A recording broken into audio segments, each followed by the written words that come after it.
BND classes में आप सभी का हार्दिक स्वागत है। 2009 से लेकर के 2023 तक के प्रश्न पत्र इस पुस्तक में उपलब्ध हैं। उन्हीं का हम अध्ययन कर रहे हैं। उनमें से संज्ञा प्रकरण के कुछ प्रश्न हमने पढ़े थे, उसी से वीडियो को हम आगे बढ़ाते हैं।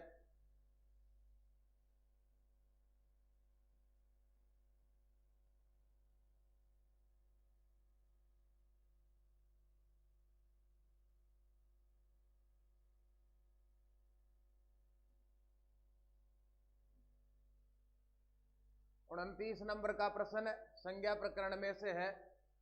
संहिता इत्यस्यः इसका संज्ञा विधायिका में सूत्रम निर्धारित। संहिता इसका संज्ञा विधायक सूत्र का निर्धारण करो। ये RPSC second grade Sanskrit education 2015 में पूछा गया प्रश्न है। ये लोप संज्ञा का है, ये संहिता संज्ञा का है और ये पद संज्ञा का है। संहिता संज्ञा का है, पर है, सन्निकर्ष है संहिता। ये सीधे प्रकार से पूछा गया प्रश्न है। इसके सूत्र का अध्ययन करेंगे। सूत्र के अध्ययन के बाद में शेष रहे प्रश्न और उनका कंफ्यूजन भी दूर होगा। सूत्र है, पर है, सन्निकर्ष है संहिता। ये संहिता संज्ञा करता है। वर्णाना मति सहित है। सन्निधि संहिता संज्ञा है। स्यात् पदच्छेद करेंगे वृत्ति का, तो वर्णानाम अति सहित है और इसके बाद में है सन्निधि। इन तीन का अर्थ समझना है, बाकी हमें अपने आप समझ में आ जाएगा। वर्णानाम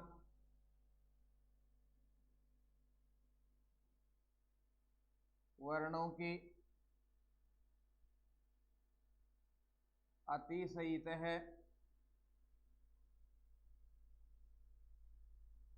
अत्यधिक वर्णानाम वर्णों की अति सहित है, अत्यधिक। सन्निधि निकटता या सामीप्य, उसी को संहिता कहा जाता है। वर्णों की अत्यधिक संहिता या वर्णों की अत्यधिक निकटता या वर्णों का अत्यधिक सामीप्य, उसी को संहिता कहा जाता है। अब फिर इसको और विस्तार से हम समझना चाहें तो सामीप्य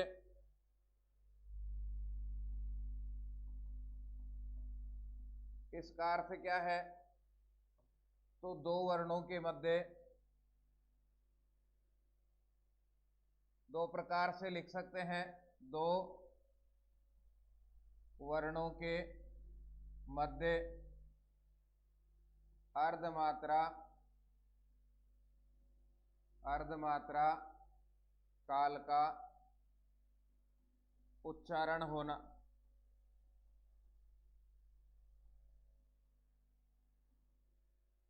वर्णों की अत्यधिक निकटता को संहिता कहा जाता है। अब निकटता या सामीप्य कैसा या सन्निधि कैसी, तो यहां ध्यान दीजिए। दो प्रकार से इसको स्पष्ट हम कर सकते हैं। दो वर्णों के मध्य केवल अर्धमात्रा के काल का उच्चारण हो। दूसरा प्रकार है दो वर्णों के मध्य अर्धमात्रा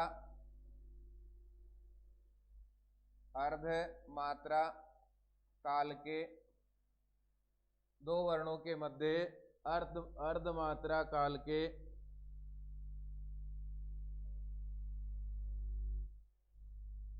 अधिक मात्रा काल का उच्चारण में व्यवधान नहीं होना। उच्चारण में व्यवधान नहीं होना। दो वर्णों के मध्य में यदि अर्धमात्रा काल से ज्यादा मात्रा काल का उच्चारण में व्यवधान है या अर्धमात्रा काल से ज्यादा मात्रा का उच्चारण में समय लगता है, तो वहां पर सामीप्य या फिर निकटता नहीं कही जाएगी। सीधा और सरल प्रकार है, दो वर्णों के मध्य केवल अर्धमात्रा के काल के उच्चारण का व्यवधान होना, या दो वर्णों के मध्य केवल अर्धमात्रा काल का उच्चारण का समय लगना, उस स्थिति को संहिता कहा जाता है। जैसे रमाधन ईस है, इस स्थिति में आ और ई, इन दो वर्णों के मध्य कोई व्यवधान नहीं है, कोई तीसरा वर्ण नहीं है, इसलिए इन दो वर्णों की संहिता संज्ञा होती है। यह पहला प्रकार है। अब सूत्र को हम स्पष्ट रूप से लिख सकते हैं। पहली परिभाषा होगी वर्णों की अत्यधिक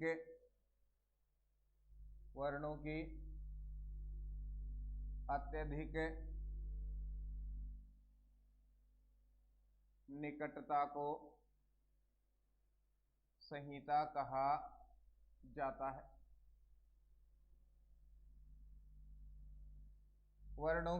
दो वर्णों की अत्यधिक निकटता को संहिता कहा जाता है। ये पहला प्रकार है। या हम कह सकते हैं दो वर्णों के अत्यधिक सामीप्य को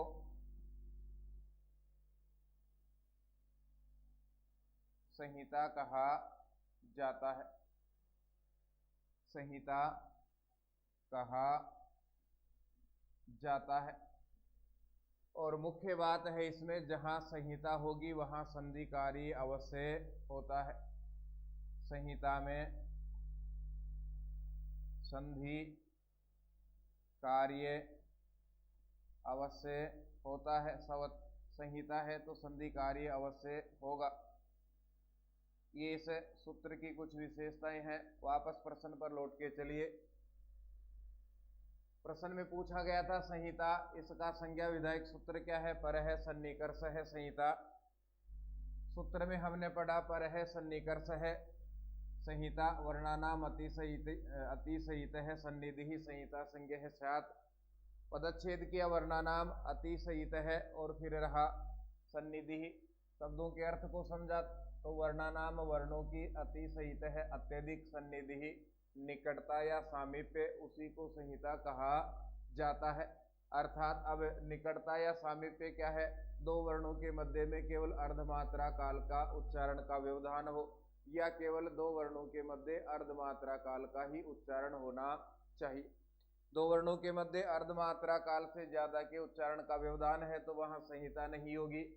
और तीन मुख्य विशेषताएं सूत्र की हमने लिखी। दो वर्णों के मध्य अत्यधिक निकटता को संहिता कहेंगे, या दो वर्णों के मध्य अत्यधिक सामीप्य को संहिता कहेंगे, या और तीसरी मुख्य विशेषता है संहिता में संधि कार्य निश्चित रूप से होता है। जैसे रमाधन ईस है, में आ की मात्रा और उसके बाद में ई आ प्लस ई, दोनों के मध्य कोई तीसरे वर्ण का व्यवधान नहीं है, इसलिए दोनों की संहिता संज्ञा होती है। अब यहां ध्यान देने योग्य बात है,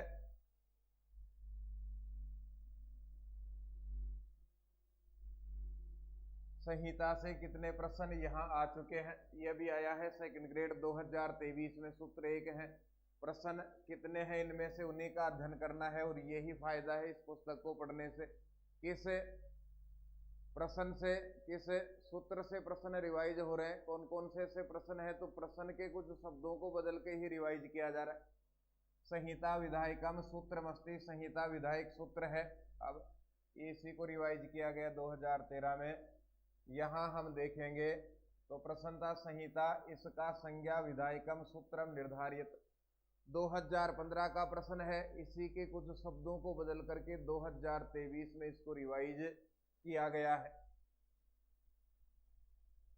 तो सीधा और सरल प्रश्न पूरा हमने समझ लिया। संहिता इसका विधायक सूत्र है, तो पर यहाँ देखिए सन्निकर्ष है, पर है संहिता है, और यहाँ पर है सन्निकर्ष है संहिता है। दो शब्दों को बदल करके भी हमें टेस्ट किया गया है कि तैयारी कितनी है।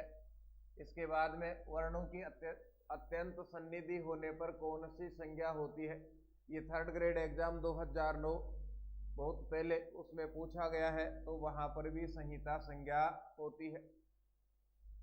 एक दिन का 10 घंटे पढ़ना और 1 साल लगातार पढ़ना, सर्विस लगने तक लगातार पढ़ना, उसके बाद लगातार पढ़ना, ये कठोर काम है। एक दिन हम मोटिवेशन से पढ़ सकते हैं, मोटिवेशनल वीडियो देख करके पढ़ सकते हैं, लेकिन रोजाना ही उसको पढ़ना, उसके लिए मन मजबूत करना पड़ता है। उसके लिए हम मांझी को पढ़े, जिसने कई वर्षों तक प्रतिदिन एक ही काम किया, पहाड़ खोदने का।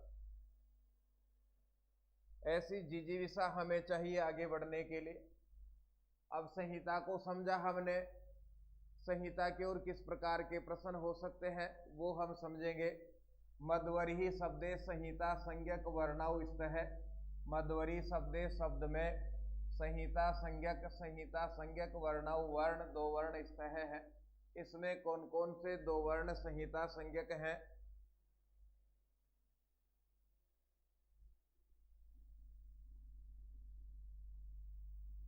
ये सीधा पूछा गया। दूसरा रूप ये भी बनता है मद धौरी ही,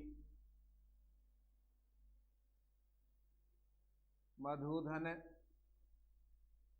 अरि, ये स्थिति है।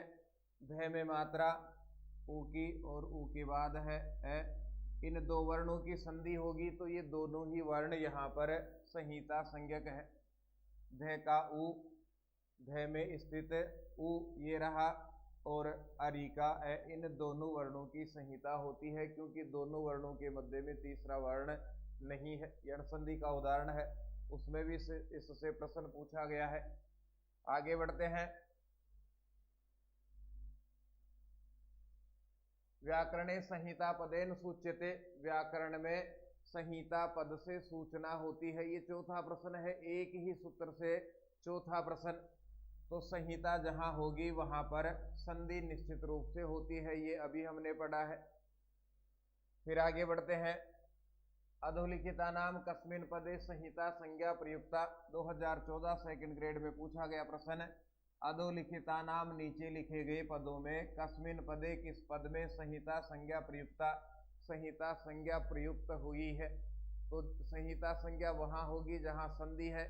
इन उदाहरणों में से जो भी संधि युक्त पद है वो ही संहिता संज्ञा का उदाहरण है। जैसे उप, धन, इंद्र है। प में ए की मात्रा, ए के बाद में ई, ए प्लस ई, इन 2 वर्णों की यहाँ पर संहिता संज्ञा होती है। पहले संहिता संज्ञा और फिर आद गुण से गुण होकर के रूप बनता है उपेंद्र है। तो जहाँ भी संधि कार्य होगा वहाँ संहिता संज्ञा है, जहाँ संहिता संज्ञा है वहाँ संधि कार्य निश्चित ही होता है। फिर ये छठा प्रश्न है, अधोलिखितेषु कस्मिन पदे संहिता संज्ञा विद्यते। ये 2023 में, अब यहाँ पर ध्यान देने योग्य बात है, ये 2014 में पूछा गया। इसी प्रश्न को बदल करके उदाहरण बदला गया और फिर से वही प्रश्न रिवाइज हो गया। नीचे लिखे शब्दों में किस पद में संहिता संज्ञा विद्यते है। ये बहुत बड़ा फायदा इस किताब को पढ़ने से हमें मिलता है। जो प्रश्न 14 में था उसी के कुछ शब्दों को बदला गया और प्रश्न पूछ लिया गया 2023 में। हम खूब सारा पढ़ते हैं लेकिन वहां जाकर के मामला तहस नहस हो जाता है, समझ में नहीं आ रहा प्रश्न कहाँ से उठाया, क्योंकि पिछले वर्षों में आए हुए प्रश्न पत्रों का हमने क्रमबद्ध अध्ययन नहीं किया।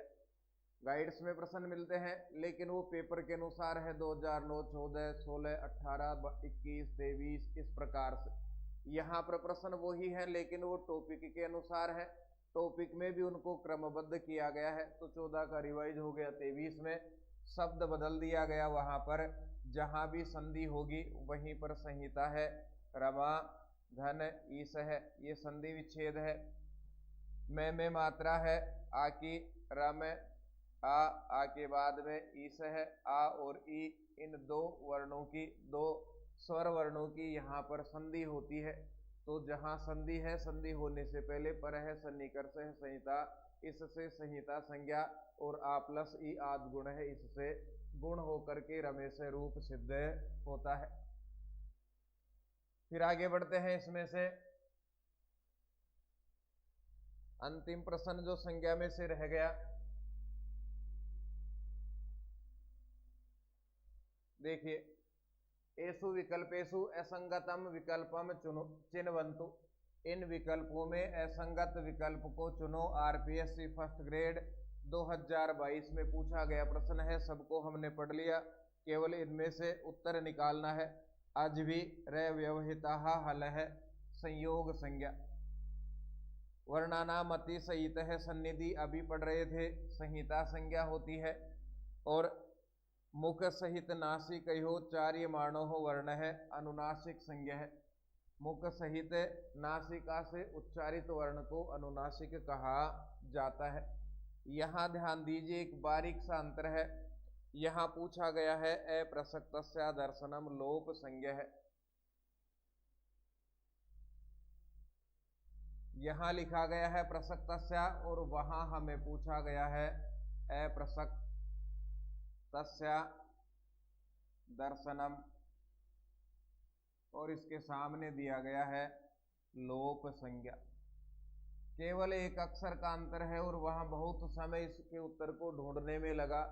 लोप संज्ञा होगी प्रसक्तस्य अदर्शनम, प्राप्त के अभाव को लोप कहते हैं। और यहाँ उससे पहले जोड़ दिया गया केवल एक शब्द का अंतर, और बहुत के ये प्रश्न गलत हुआ एक अक्षर के अंतर से। तो पढ़ते समय इस प्रकार की बारीकी भी रखें, सावधानी भी रखें। 1 2 3 4 4 बार कोर्स रिवाइज हो गया, उसके पन्ने पर पन्ने बदले जा रहे हैं, लेकिन इस प्रकार की सावधानी नहीं है तो वहाँ गलत होता है। तसल्ली से पढ़ें, समझ करके पढ़ें। आज के लिए इतना ही होगा। आपको वीडियो यदि अच्छा लगे, इनमें से कुछ समझ में आ रहा हो, सरल प्रकार से समझ में आ रहा हो, आपको समझने में आसानी हो, तो दोस्तों वीडियो को अपने मित्रों तक पहुंचाएं। हम फिर मिलेंगे। जय तु भारतम, जय तु संस्कृतम।